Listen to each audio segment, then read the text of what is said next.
दीदी आज हमारे दर्शकों में से बहुत सारे दर्शकों को ये नहीं पता होगा, जो बीकेस भी हैं, कि आज का दिन जो है वो यज्ञ स्थापना का भी दिन है। तो इसके बारे में प्लीज़ हमें थोड़ा सा बताएं। वास्तव में जब शिव बाबा इस धरती पर आए तो ब्रह्मा रथ उन्होंने चुना। ब्रह्मा नाम भी बाद में पड़ा। तो बाबा ने, शिव बाबा ने ब्रह्मा बाबा को तैयार किया। जैसे जैसे ज्ञान सुनाते थे बहुत भाई बहन आने शुरू हुए। सत्संग बन गया, ओम मंडली हो गई। लेकिन ये इतना बढ़ता चला गया तो अपना सर्वस्व शिव बाबा को और समाज की सेवा में विश्व को सतयुगी बनाने के लिए ब्रह्मा बाबा को भी अपना तन मन धन संबंध समय संकल्प सफल करना है। ये शिव बाबा ने ब्रह्मा बाबा को प्रेरणा दी। तो ब्रह्मा बाबा के पास तो बहुत संपत्ति थी, लेकिन समर्पण माना फिर कुछ भी अपना अधिकार नहीं रहता जी। सब कुछ शिव बाबा को दे दिया तो वो उसका हो गया। परंतु उस चीज को संभालने के लिए कोई तो चाहिए जी। तो बाबा ने 5 बहनों का ट्रस्ट बनाया आज के ही दिन, जिसमें मम्मा भी थी। अच्छा। उस समय तब सब कुछ चल अचल संपत्ति उन्हें समर्पित की। जिस दिन से समर्पित की उस दिन से हम मानते हैं इस विशाल रुद्र ज्ञान यज्ञ की स्थापना हुई जी। तो इस प्रकार इसको हम यज्ञ स्थापना दिवस कहते हैं जी। और वो जो ट्रस्ट बना उसके बाद बाबा को देखकर और भी कईयों ने अपना सब कुछ समर्पण किया और बहुकाल तक 14 वर्षों तक उस ट्रस्ट से सब बच्चों की पालना होती रही, जो 350 थे उस समय। तो ये उस चीज़ की यादगार है और हम दीपावली को उस भावना से भी मनाते हैं कि आज के दिन हमारे यज्ञ की स्थापना हुई थी जी। और दीदी आपने ये भी बताया कि आज ही के दिन हमारी दादियाँ अपना बर्थडे भी सेलिब्रेट करती हैं। हाँ, क्योंकि यज्ञ स्थापना हुई ना तो अब नया जन्म दिवस, कोई कभी आया, कोई कभी आया, कोई कभी आया, परंतु जब आत्म दीप बिल्कुल जग गया, जब समझ आ गई, जब मर्यादापूर्ण जीवन आरंभ हुआ, पिछला जीवन भूलता गया, मर जीवा अलौकिक जीवन वो हमारा, तब से दादियों ने मनाना शुरू किया अपना जन्मदिन, क्योंकि इसके साथ साथ उनके जीवन की नई शुरुआत थी जी। और वो भी अपना कुछ भी नहीं समझती थी। जो उनके पास था वो भी सब बाबा का। मान लीजिए समय है, लेकिन वो समय भी मैंने शिव बाबा की श्रीमत के अनुसार ही व्यतीत करना है, बिल्कुल अपने मन से नहीं। तो दादियों ने अपना जन्म दिवस इसको मनाना शुरू किया।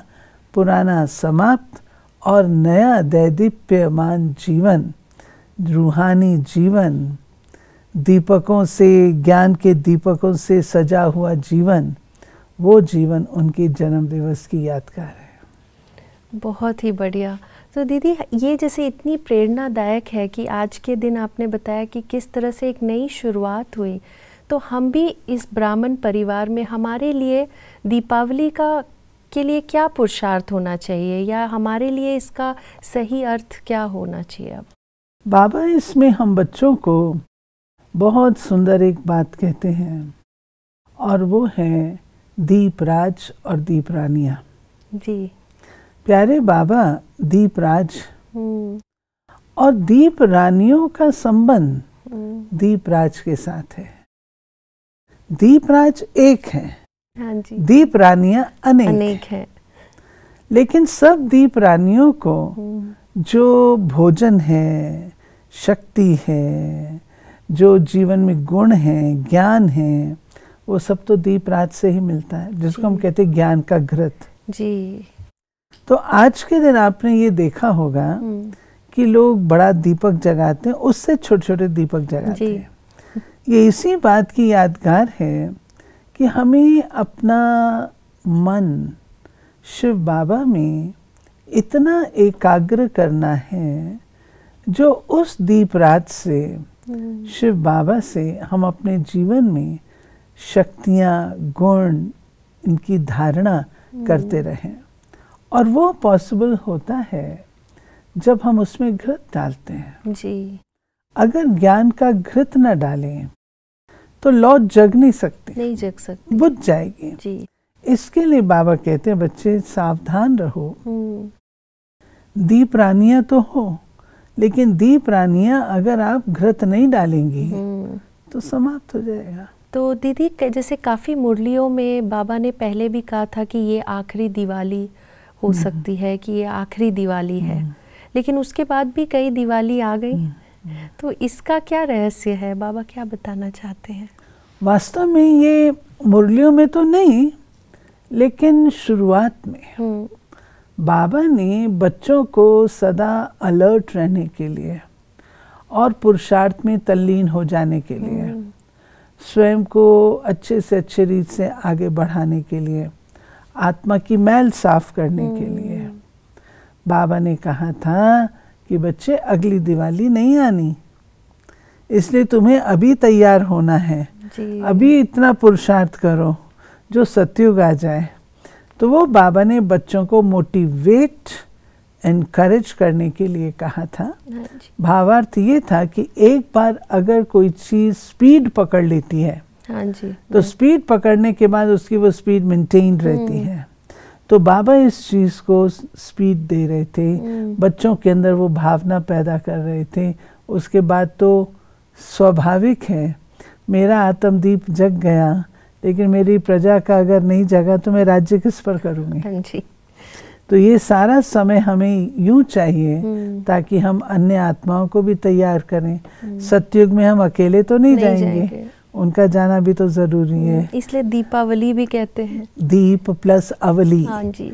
दीप माना दीप और अवली माना लाइन, दीपकों की लाइन जी, उसको कहते हैं दीपावली। तो बाबा ने हम बच्चों को, यही दीपकों का हार भी होता है, दीपकों की माला भी कहते हैं, दीप माला भी कहते हैं, दीपावली भी कहते हैं। वो सब इसी बात का द्योतक है कि अपना दीपक तो जगाया है, अब हमें औरों का दीपक भी जगाना है।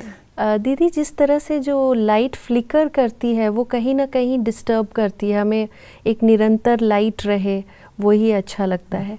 लेकिन कई बार इतने व्यर्थ संकल्प या कोई परिस्थितियों की तूफान जब आते हैं तो उसमें वो जो दीपक है वो उसकी लौ थोड़ी लड़खड़ाती है, जगती बुझती रहती है। तो उसके बाबा ने शुरू में जब मुरली चलाते थे तो कई प्रकार के गीत थे।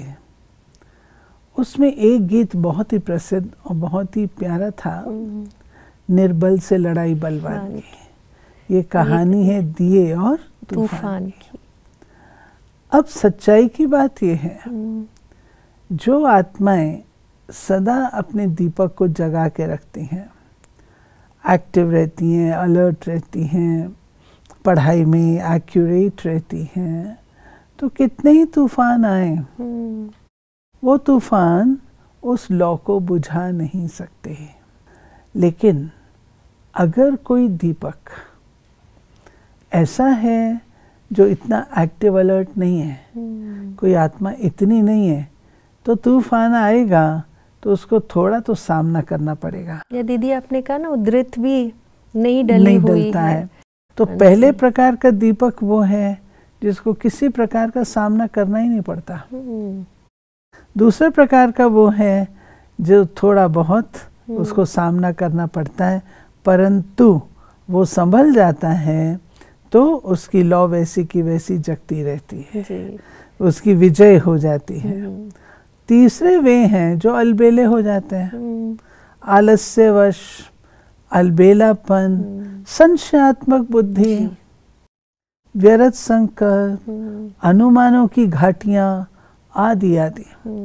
जो आत्माएं ऐसे बातों में चली जाती हैं तो वो लड़ाई तो कर ही नहीं सकती तूफान से।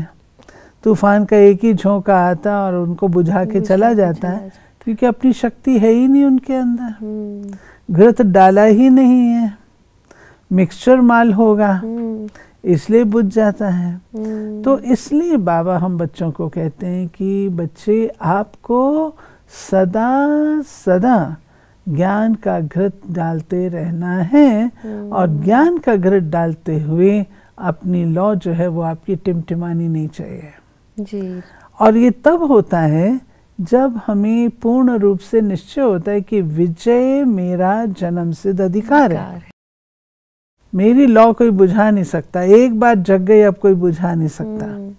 और जब ये निश्चय होता है तो कितनी प्रकार की बातें आए जाएं कोई फर्क नहीं पड़ेगा, हम अपनी लौ को जगा के रखें और जगती रही।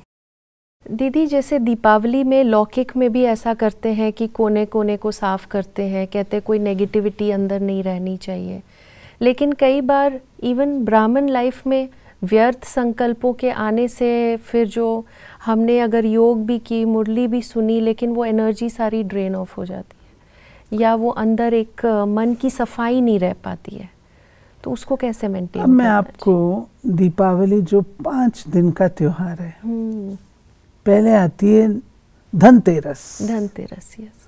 धनतेरस यानी अपनी बुद्धि रूपी बर्तन को नया बनाइए। ये जो पुराना है इसके अंदर पुरानी चीजें डालते रहोगे, सड़ी गली चीजें, वो कोई काम की नहीं, आपकी लौ जग ही नहीं पाएगी, इसलिए उसको तो कंडेम करके निकालना है। और धनतेरस में जैसे नया बर्तन लेते हैं तो अपनी बुद्धि का शुद्धिकरण, अब बुद्धि तो हम निकाल के कहीं नहीं ले जाएंगे लेकिन उसका शुद्धिकरण करना होता है, तो जितना जितना उसका शुद्धिकरण होता है उतना ज्ञान उसमें टिक सकता है। हाँ जी। तो वो है पवित्रता के द्वारा। दूसरा है नरक चौदश, सारी गंदगी जो आपके विचारों में थी, कई प्रकार की गंदगी थी, व्यर्थ की भी थी, नेगेटिव की भी थी, पर चिंतन की भी थी, पर दर्शन की थी, पर मत की थी, विकारों की थी। जब तक गंदगी साफ नहीं हुई है, आप लाख दीपक जगा लो, आपको वाइब्रेशन ही नहीं आएंगे, रोशनी से वो निर्मलता का अनुभव ही नहीं होगा। इसलिए बाबा हम बच्चों को कहते हैं अपने मन की सफाई करो। तो नरक चौदश अर्थात अपने मन की पूर्ण रूप से सफाई करो on a daily basis. Daily basis. और दीदी स्माइल नहीं कर पाना, या आपने जैसे कहा वो सुबह खुशी का अनुभव नहीं होना, मतलब बीमार जो ऐसे कोई व्यक्ति होता है वो मुस्कुरा ही नहीं पाता, नहीं कर खुश नहीं सकता, बोझ जैसे पता नहीं कितना बोझ लेकर के उठ रहा है। बिल्कुल। इसलिए बाबा हमको सिखाता है रोज रात को अपने आंकड़े, अपने अकाउंट्स को क्लियर करो।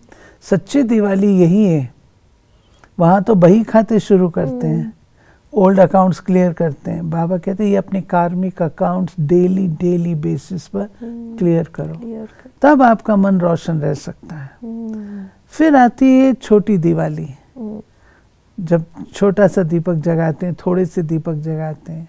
फिर होती है बड़ी दिवाली, सारा घर जगमगा उठता है, केवल मैं ही अच्छी नहीं बनती हूँ, मेरी सराउंडिंग्स भी जो है बहुत अच्छी हो जाती है। क्योंकि अगर सराउंडिंग्स भी अच्छी नहीं है तो भी हम खुश नहीं रह सकते हैं। इसलिए बाबा ने हम बच्चों को मनसा सेवा बताई, प्रकृति की सेवा बताई, अपने संबंधों की सेवा बताई, ताकि उनमें भी वो रोशनी आ सके जी। जितना जितना हमारी ये सेवा बढ़ती जाएगी तो वातावरण शुद्ध, पवित्र, पावन और जगमगाता हुआ रहेगा, जो बड़ी दिवाली है। उसके बाद जब बड़ी दिवाली सबके आत्मदीप जग जाते हैं तो फिर कॉरोनेशन होता है श्री लक्ष्मी श्री नारायण का। हाँ जी। और उसके बाद फिर दिखाते हैं भाई दूज, जिस दिन राज तिलक दिया जाता है। और राज तिलक एक बहुत अहम चीज़ है। तिलक माना आपको ये राजाई मिल रही है, इसको आपने बहुत श्रद्धा भावना और तपस्या से चलाना है। राजगद्दी ऐश आराम के लिए नहीं मिली है, लेकिन राजगद्दी आपको मिली है ताकि आप अपने कार्य को जागृत अवस्था में तिलक देते हैं नमस्ते, जागृत अवस्था में आत्म जागृति में अपनी बेस्ट से बेस्ट परफॉर्मेंस आप दें।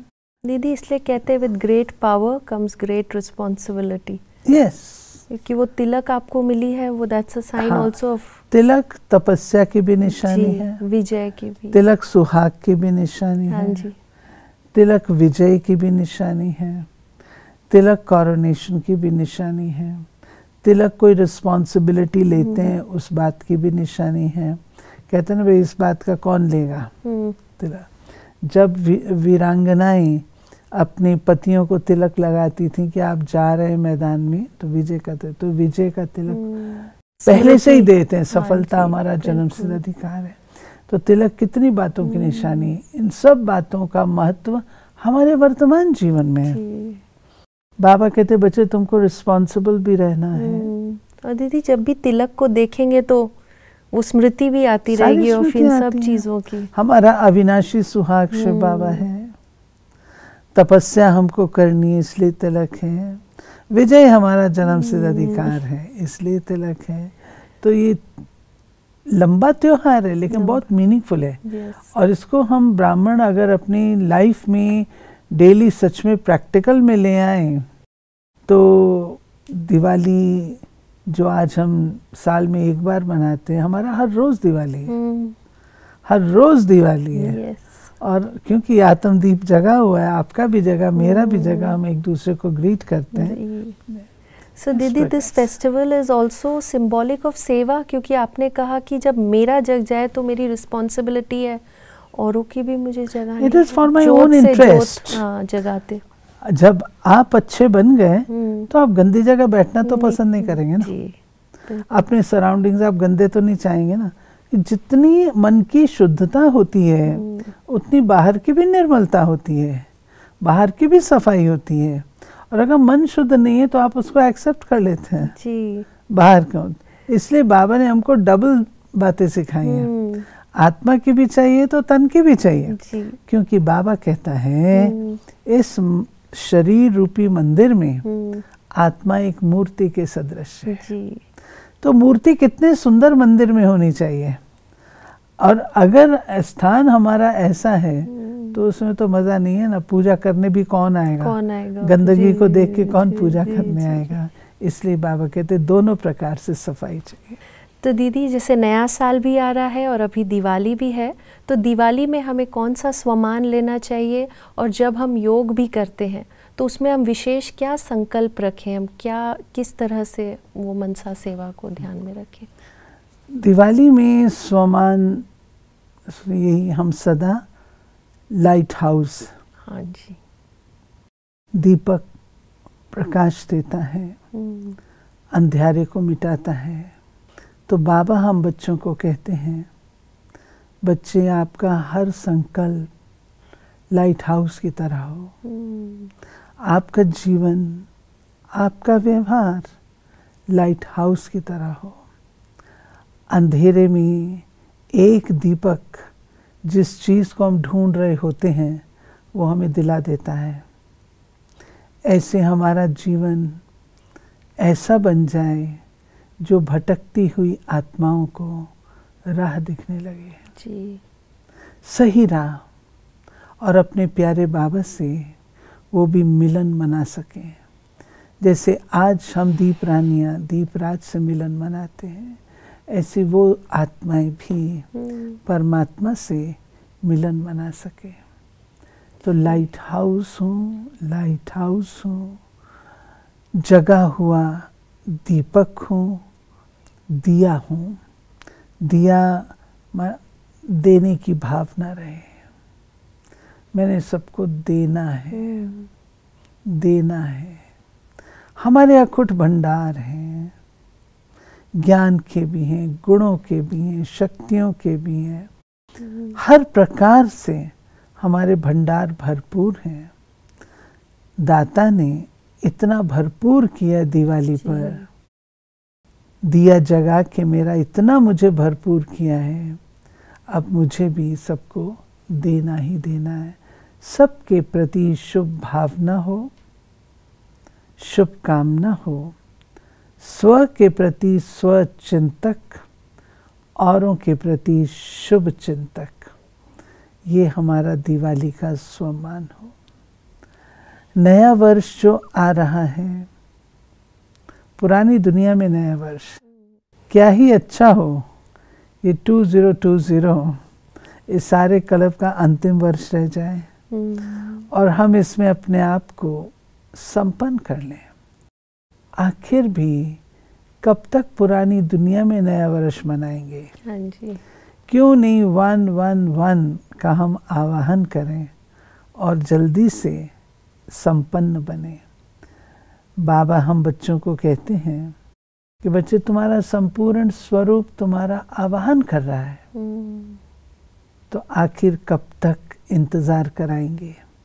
तो अपने संपूर्ण स्वरूप को मैंने इस वर्ष पाना ही है, ऐसा लक्ष्य रखें। सुनहरे उगते हुए सूरज की ओर देखें जो निरंतर चढ़ता जा रहा है। ज्ञान सूर्य उदित हुआ है, हमारी अज्ञानता के अंधकार को नाश कर रहा है, तो क्यों नहीं उस सूर्य का ही सहारा लें जी। सूर्य के ही पीछे पीछे चलें, सूर्य से ही संबंध रखें, जिससे अपना जीवन सदा मास्टर ज्ञान सूर्य की तरह चमकता हुआ भी हो और पावरफुल भी हो। जी दीदी, थैंक यू सो मच। हमारे दर्शकों ने भी बहुत कुछ आज, जितने जो हम अपने पुरुषार्थ में कैसे नवीनता लाएं, या जो बाधाएं आती है, वो दिए और तूफान की जो कहानी है, उसमें भी हमने बहुत सारी प्रेरणादायक बातें सीखी। थैंक यू दीदी। Thank you. ओम शांति। ओम शांति। 1 मिनट के लिए हम सारे संसार को थोड़ा सा शुभ चिंतन का दान देंगे। जी। डीप साइलेंस में बैठते हैं, शिव बाबा से कनेक्ट होते हैं और सारे संसार को गुड विशेस प्रदान करते हैं। स्वयं को जगा हुआ दीपक अपने मस्तक के मध्य अनुभव करें। मैं आत्मा प्यारे बाबा से शक्ति लेकर चारों ओर सारी प्रकृति और वातावरण को शांति और शक्ति, पवित्रता और सुख की किरणें प्रदान कर रही हूं। ओम शांति। ओम शांति। तो आइए इस दिवाली हम ये स्वमान लेते हैं कि मैं मास्टर ज्ञान सूर्य हूँ, मैं लाइट हाउस हूँ, और इस स्वमान से हम सारे जग को शुभ भावना और शुभ कामनाओं की साकाश दें। हैप्पी दिवाली। ओम शांति।